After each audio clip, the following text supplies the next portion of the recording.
Welcome to the Cold Case Christianity broadcast, the only Christian case-making program hosted by a cold case homicide detective. J. Warner Wallace has been investigating cold case murders in Los Angeles County for over a decade.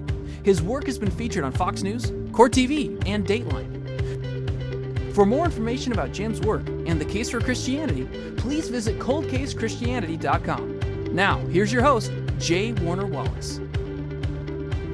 Thanks for joining us at Cold Case Christianity. I'm J. Warner Wallace. Well, if you're catching this for the first time, this is our inaugural broadcast in this format. We've been podcasting for about, 8 or 9 years, and doing that every week and producing an MP3 file, which is downloadable on iTunes. You can go back and get all those going back a number of years. But we've never really done this kind of thing where we kind of branched out now and looking at video as a way to kind of help you work through some of the issues. Now, I'm going to tell you, I'm just doing this from my study. This is the very place where I probably investigated the last 4 or 5 cold cases as a detective. I did a lot of that work right here in this study. I've probably done most of all, if not all, of my podcast right from this table. So I hope that you'll excuse the mess, but this is just where I work every day. And I think this is actually a good opportunity for those of us who are interested in having an impact on culture. And if you're watching a show like this, it's because you really want to know what are the facts about Christianity and how can I turn those facts into the information I need or the influence I have in my own family, with my own friends to make the case for Christianity. Well, a lot of it is just leaning forward. It's just making the effort to do what it is we're called to do. And I've tried to do that with the most reasonable and meager of resources, right? I mean, this is the age of the internet, and we can do so much with so little. An HD webcam, a microphone, and you're off to the races. So I hope this is something, and I'm just going to do this every week right here from my home in my office where I've done all my work from almost a big part of my cold case career for sure. And I've got my dog sitting next to me, and so you're going to hear Bailey making noise probably. And if you follow me on Facebook or on Twitter, you've seen pictures of Bailey. So I mean, you're already familiar with who she is. But anyway, the point is, we're going to spend some time together on these videos, I hope, discussing the issues that are of most importance, really, to the kinds of objections you're going to hear when you're dealing with your friends who have questions about Christianity. As a matter of fact, one of these objections, I come back to it occasionally, and I must, because it is a really important objection that you hear all the time, is the objection about whether or not Jesus really ever lived, and perhaps all he is a kind of a recasting of a prior mythology, either an Egyptian mythology, a Persian mythology. As a matter of fact, when I first took my first group of students to Berkeley, and I do this, as you know, if you've listened to this podcast, I do this quite a bit, at least once a year, and also go to Salt Lake City. And these 2 trips with students really help prepare them. But I can remember the very first year we ever went to Berkeley, we had an atheist come in who presented this, and to be honest with you, I did not prepare my students for it. I didn't take it as seriously as I should have. And that's why I'm trying to take this seriously now with you on a show like this. And it's the objection that, and let me just put it to you the way that the atheist speaker we had come from a local Bay Area atheist group, how he posited it, so you can kind of hear how the students heard it. They said, students, let me ask you a question. Who is this deity? I'm going to describe this deity for you. He said he was born of a virgin. Born in a cave. His birth was heralded by a star, attended by shepherds. He had 12 disciples. He taught a lot of really interesting things. Did a sermon on the Mount. He preached to the masses. Even as a matter of fact, he died to save the world. And afterwards, he rose from the grave 3 days later. And you know what? As a matter of fact, his birth is celebrated on December 25th, and his resurrection is celebrated on Easter. And not only that, his disciples afterwards started meeting on Sundays and celebrated a Lord's Supper with communion and all of that, He was called the way, the truth, the life. Who am I talking about, students? And, of course, the students said, oh, you're talking about Jesus. And that's when, of course, he pulled back the next slide and said, no, I'm talking about Mithras, a god from Persia worshipped 400 years before Jesus, and who was even worshipped alongside the new Christians, who basically stole his identity, called him Jesus, and built their basilicas in Rome on the foundation of Mithraic temples. Wow, okay. That sounds pretty shocking if you're hearing it for the first time, especially as a student. And there are movies that are out there that have been produced that really take advantage of this, in the sense that they have made a big production of these type of accusations and objections. I can think of Zeitgeist. I'm also thinking of The God Who Wasn't There. You can look online and see about these. And by the way, on YouTube, they are one of the more popular videos that are watched by all kinds of people. The number of hits on these type of movies are really high. Especially, I bet you the number of hits compared to what we're going to get on this video, which is a video about responding to those movies, will be dramatically less. And it's just the nature of the culture in which we live. There's a lot of interest in debunking Christianity right now. Anyway, the point is, how do we even deal with this objection? What do we say about it? Is there anything we can say? Well, I want to give you a strategy, first of all, and tell you what the truth of the matter is. And then I want to give you a strategy that you can use to respond to some of these objections. So you'll have a better understanding of what you can say and what the truth is to begin with before you even begin what to say. So I've got my notes here and I'm ready to go, and I hope you're ready to go too. We'll take a short break. We'll come back and we're going to dive right into the responses you can give for this claim that Jesus is just another copycat savior. Need a speaker for your next conference, retreat, training seminar, or church service? Jim travels around the country, making the case for the existence of God, the deity of Jesus, and the reliability of the Bible. He'd love to partner with you to create a powerful, transformational training experience. Just visit the Cold Case Christianity website and click the Book Me tab. You'll find everything you need to know there, including a list of Jim's speaking topics, promotional materials, Jim's speaking calendar, and a link to connect with our team so we can book your event. Okay, I'm going to give you a strategy to respond to these objections, and as I do that, I think you'll see why the objections are false to begin with. So rather than do tell you why they're false and then give you the strategy, I'll do it all in one sweeping motion. Now I'm going to have to put my glasses on in order to do this. We're going to read some notes to you that I've prepared, and a lot of this we can also find online in a downloadable printable PDF file you can get at coldcasechristianity.com, which talks about how to respond to the claims of Christianity. This copycat savior objection you hear occasionally. Now, the first thing I want you to be able to do is expose what the truth is, because that's the first strategy whenever you're trying to object or respond to an objection, right? Is anything the guy just said true? Or is a lot of it just a real stretch and fabrication? And as it turns out, I picked Mithras for a reason.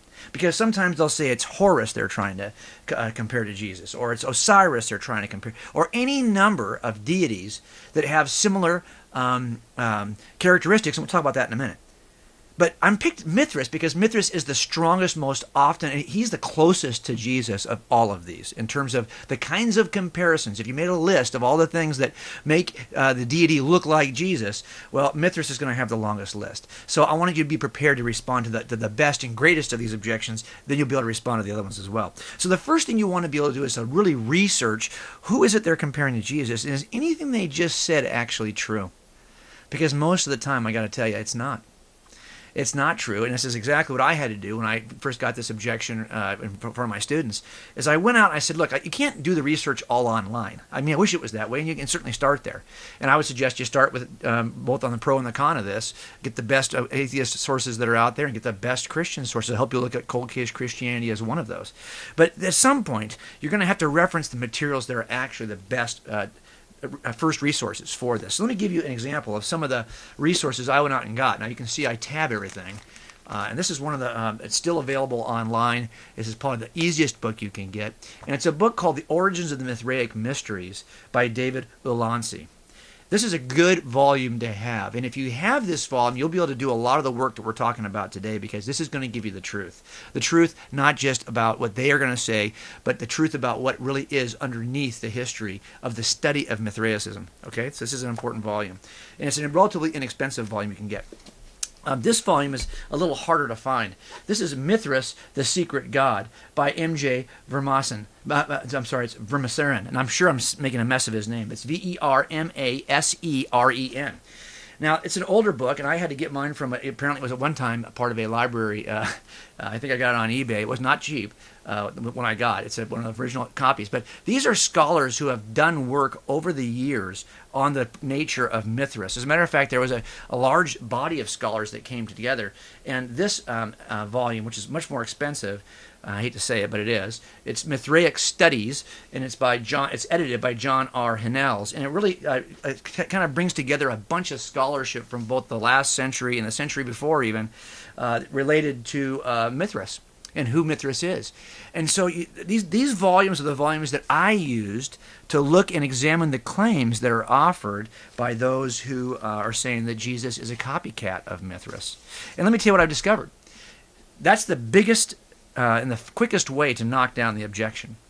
The objections are ridiculous when you actually look at the history of who Mithras was. Now remember, it's not as though Mithras, or even some of the other deities that are sometimes compared to Jesus, have the amount of robust scripture available from which we can understand what those believers first believed about those deities.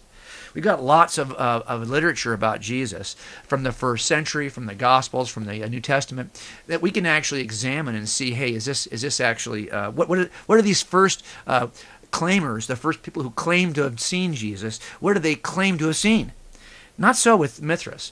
Mithras, almost all we know about Mithras is from temples that still exist, that are in pretty bad shape, from sculpture, from sculpture on the walls, sculpture that's freestanding, from artwork, murals, those kinds of things, and from the writing of Christians in the first 3 or 4 centuries who were describing Mithras believers in Rome and in the Roman Empire. We get some information from Christians about Mithraic believers, but we don't have scripture that can tell us definitively some of the claims that these people will make about Mithras. In fact, they have to infer these claims from the artwork and from the stories being leveled against Mithraic believers by Christians, not many of which really describe what it is that Mithras believers actually believe. So here's what you'll discover. You're going to discover that, number one, Mithras is not born of a virgin. Although you'll see that on many websites comparing Mithras to Jesus. He wasn't born in a cave. He emerged from the side of a mountain, leaving a hole, a cave, where he came out of the mountain. So you might be able to say he was born in a cave, I guess, if you stretch it. He emerged from a mountain, from rock, leaving a void, which you could call a cave. But to say he's born of a virgin is a bit of a stretch. The disciples, well, typically you'll see that Mithras is presented in art, surrounded by the signs of the zodiac. And so those are the 12 that they will typically call as disciples of Mithras. But that's really a stretch. The best and most recent scholarship that you're going to find on this topic in the books I've suggested to you are going to make, I think, very reasonable inferences related to star worship when it comes to Mithras. So the idea that Perseus is a constellation and Taurus is a constellation, you almost always see artwork with Mithras on a bull, for example. Well, it turns out that it appears that I think the most reasonable inference is this is kind of a worship of the astrology, of the constellations, of the skies, in which the bull is submerged below the horizon once a year as the earth tilts just slightly, and you'll see that occasionally the bull, Taurus, will rise up above the horizon with Perseus on top of him. And then when the angle of the earth tilts, you'll see the bull go back underneath the horizon. Now, why is that important? Because it's the idea of Mithras defeating the bull that seems to be parallel to what we see in the nighttime sky. And by the way, the art typically puts the signs of the zodiac around the defeating of the bull, so you kind of get a sense that that's probably the best inference here. But all the idea that he died for world peace, I mean, he defeated this bull. He is a savior of sorts, but nothing like Jesus. And all the ideas about a resurrection, about a Lord's Supper. These are ideas that are described by 2nd, 3rd century Christians who are describing Mithraic worshipers who they claim are copying the details from Christians. Remember, we have no clue what was being done in the 4 centuries before Mithraic worship entered the Roman Empire in Rome. We don't know what those details were. But we do know that by the time Christians emerge in Rome, Mithraic worshipers are copying the Lord's Supper, and the most reasonable inference is they're copying it from Christians and not Christians from Mithras worshipers. In fact, a lot of stuff you'll see claimed, there's no reason to believe that those things precede Christianity. It's actually a better and more reasonable inference that they follow Christianity. So these claims, if you were to take out the claims that are just patently false, your list of, say, I don't know, whatever it is, if it's 15 or 16 comparisons to Jesus, it's going to shrink pretty quickly. It's going to get down to that range of a handful, 2 or 3. And then the question becomes, well, how do we explain even those similarities? Well, that's where I want to go to the next step in this process. But remember, though, the first step is to debunk the claims by pointing out why they're wrong. Secondly, we're going to expose this cherry-picking strategy. You can make similarities. You can find ways to make two people in history similar by cherry-picking. You can always do that if you want. But that ignores what's different about the two people. So, for example, I wrote an article at Cold Case called Jesus is a Myth, Just Like President Kennedy. And let me tell you why I wrote that. Because I'm going to describe somebody here. I'm going to do the exact same thing that the atheist speaker did to our kids in Berkeley. I want to just describe, you tell me who this is. I'm going to describe a U.S. president for you. Prior to his election, he had been a boat captain. He was related to a U.S. senator, an attorney general, ambassador to Great Britain, and the mayor of Boston. He was elected into Congress in 47, was the vice presidential runner-up in 56. He was elected president in 60. He was in his 30s when he was a president, and his wife was a socially prominent 24-year-old girl at the time, and they got married, and she spoke French fluently. While they were living in the White House, his wife suffered the loss of a child. His family consisted of 3 children. As president, he was deeply involved in civil rights in America. He was assassinated and shot in the back of the head on Friday before a major holiday while he was seated beside his wife, and she wasn't injured at all. On the day of his assassination, a staffer told him not to go to the event where he was murdered.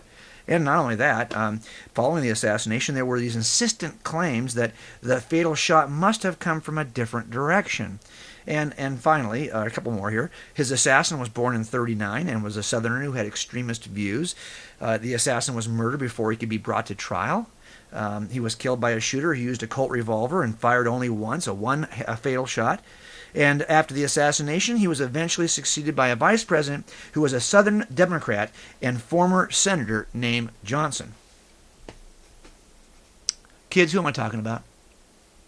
I'm not talking about Kennedy.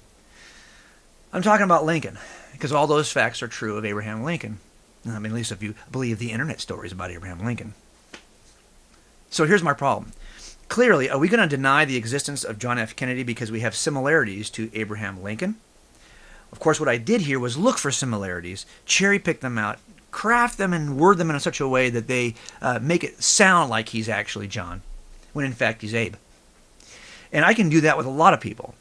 And what it fails to do, of course, is to recognize the differences that make all the difference between Abraham Lincoln and John Kennedy. And I think that this is the same kind of thing. That's a strategy that most of these folks who are doing the Jesus mythers are doing the exact same thing.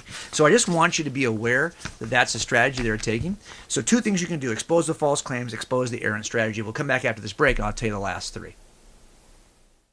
Be sure to visit the Cold Case Christianity website daily to read Jim's blog, watch the weekly video, or listen to the Cold Case Christianity podcast. You'll also find great free resources, including the free downloadable monthly Bible insert. While you're there, be sure to sign up for Jim's daily case note email. Cold Case Christianity is designed to help you become a better Christian casemaker. In addition to Jim's daily blog and weekly podcasts and videos, Jim continues to write books designed to help you become a better Christian casemaker. At coldcasechristianity.com, you'll find a link to Cold Case Christianity, a homicide detective investigates the claims of the Gospels, and Alive, a cold case approach to the resurrection. These resources will help you defend what you believe and share it with others. Okay, now even after we've done those first 2 things, expose the false claims and then expose the errant strategy, we have to go one more step. There are some reasons why I think any of these theistic belief systems, either the mythologies, which are untrue, or anything that might be true about God, would have some common characteristics. I think these come from common expectations, and I think that all of us have expectations of the culture. If we're thinking about God, and the nature of God, I don't care where you are on the planet or which God you've imagined, you're going to offer certain characteristics of power, of knowledge, of holiness, of righteousness. You're going to apply these characteristics to your ideas about God. It does not mean any of them are true or false. We're going to come to those conclusions in another way, really about the historicity of those claims, right? Especially if they're rooted in history, like Christianity is. But the point is, you're going to expect to see some common features of all of these systems. As a matter of fact, you see this all the time, and I often offer a book. Here it is right here. This is a book called The Wreck of the Titan, or Futility. Futility is what I typically call it. I think it was Morgan Robertson is the author of the book, and I always keep this little handout here with me because this book is an amazing book that talks about a ship on its maiden voyage It's an ocean liner. It was a British ocean liner, and it was about 800 feet long. And this ocean liner actually went out on its maiden voyage and sank because it hit an iceberg. That's right. It was carrying, it weighed over 60 tons, 60,000 tons rather. It could carry about 3,000 passengers. It had a top cruising speed of about 24 knots, had 3 propellers, had about 20 lifeboats. It wasn't really prepared to hit, it was really not designed, it was designed in such a way they didn't think it would ever sink. So it had a limited number of life rafts that weren't enough to get the job done. Anyway, it hits an iceberg on its maiden voyage. It's in the month of April when it happens. Didn't really expect to see the kind of iceberg out there that it saw. It tore a hole in the opening in the starboard side forward portion of the ship, and it sank along with 2,000 passengers. As a matter of fact, I'll spell the name of the ship for you, just so you can kind of, if I was to ask you this, kids, what ship am I describing? Let me give you a clue to help you. It starts with the T. I-T-A-N. Oh, Titanic? No. This is the Titan. This is a gentleman who wrote a book 12 years before construction began on the Titanic. A book, a ship that he calls, it's a fictional ship, the Titan. And it shares all of those characteristics with the Titanic. As a matter of fact, I suspect if you were to find this book 1,000 years from now, you would doubt the historicity of the Titanic because so much seems similar. Of course, I'm also skipping all the stuff that's different between the two boats, the two ships. And that, of course, makes all the difference in the world, right? So I don't want you to get hung up on this again, but this is what people do when they focus on the similarities and disregard the differences. But also, there's a reason why Mr. Morgan Robertson, wrote a book like this that is so similar. I think he was working in an age at a time when these kinds of ships were being built. This was the latest way to get across the ocean, and he can kind of forecast. He knew, he kind of read the tea leaves a little bit because he had some idea of how these ships were going to have to be built, and he could imagine the scenario in a way that shares common features because there's a set of common cultural expectations at the time. Don't think for a second the same thing can't happen when it comes to thinking hard not about ships but about the nature of God. So a lot of the similarities we're seeing, wouldn't you expect that if God came and visited us, he'd be able to teach some pretty good sermons? So the fact that there are some similarities, that these two gods both taught sermons, does not really impress me. These are the kinds of things we have to look at from common cultural expectations. The fourth thing you got to do is you got to expose the unlikely strategy that these folks who would be lying about Jesus would have to use in the first century. We know, and I've talked about this in Cold Case Christianity from the chain of custody, we know how early the claims of Jesus arise in history because we can read the writings of the students of the disciples, people like Papias, not Papias because we don't have his writings, but Ignatius and Polycarp. And those letters to the local churches describe how they were taught by John. What were they taught about Jesus? This would be a strategy. If you're going to copy a pagan god, you got to make sure, or a Persian god, or a Greek god, or a Egyptian god, you're going to have to make sure you do it in such a way that the people you're talking to do not recognize it as one of those deities you've described. Because think about the first century Jews who are monotheistic and are told the entire history of the Old Testament is God telling his children, stop worshiping those other gods. Oh, now we're going to start a new religion, and we're going to try to convince first Jewish people that they ought to embrace this deity, which we've stolen characteristic for characteristic for characteristic from other pagan deities. How long do you think? How far do you think that's going to go?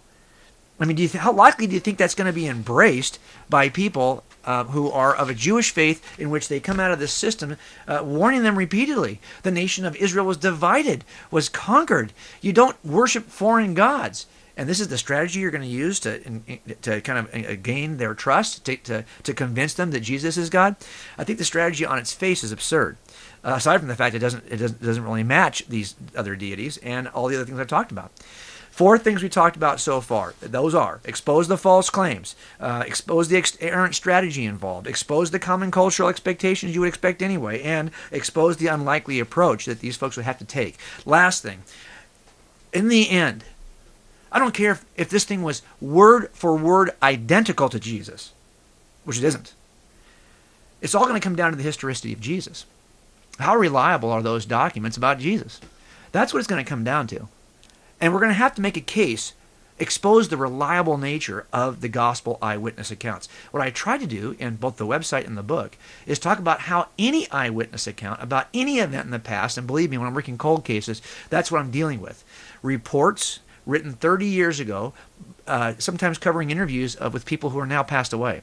Sometimes the interviewer, not only is the interviewee dead, the interviewer, the detective, is now passed away also. So I have this document in front of me, chronicling an account, an eyewitness account, in which both the eyewitness and the author are no longer available to me. Now, while I can't go into court with some of these statements, I can certainly determine what happened in the case as part of my investigation by reading these, but I'm going to first have to understand or kind of examine them, test them for their reliability. How reliable are they? That's going to be the real issue, isn't it?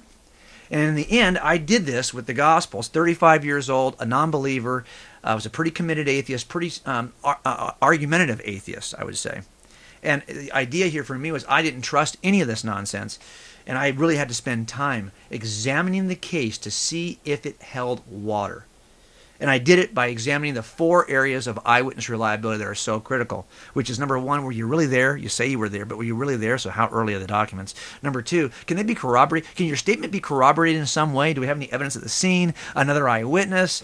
And of course, we try to do that with an ancient text of any nature about history as well. And then the third thing is, have you been honest and accurate over time, or have you changed your story a number of times? Because if you have, then I can't trust you. And the fourth thing is, do you have any bias, anything that would motivate you to lie to me because of a bias? When I discovered the Gospels lacked these things, I had great confidence then that I could trust them for the information they delivered as eyewitness accounts.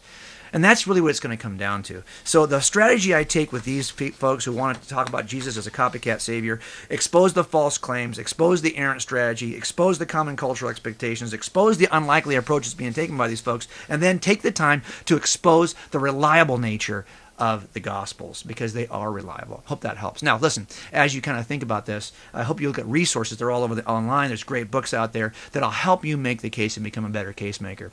And until next week, I hope you can take some time to study these issues. And I'll see you right back here next week at Cold Case Christianity. Thanks for joining us at the Cold Case Christianity broadcast. If you're interested in more information about this week's topic, please visit coldcasechristianity.com. For a thorough investigation of the reliability of the New Testament Gospels and the case for Christianity, be sure to purchase Cold Case Christianity. A homicide detective investigates the claims of the Gospels. It's available wherever books are sold.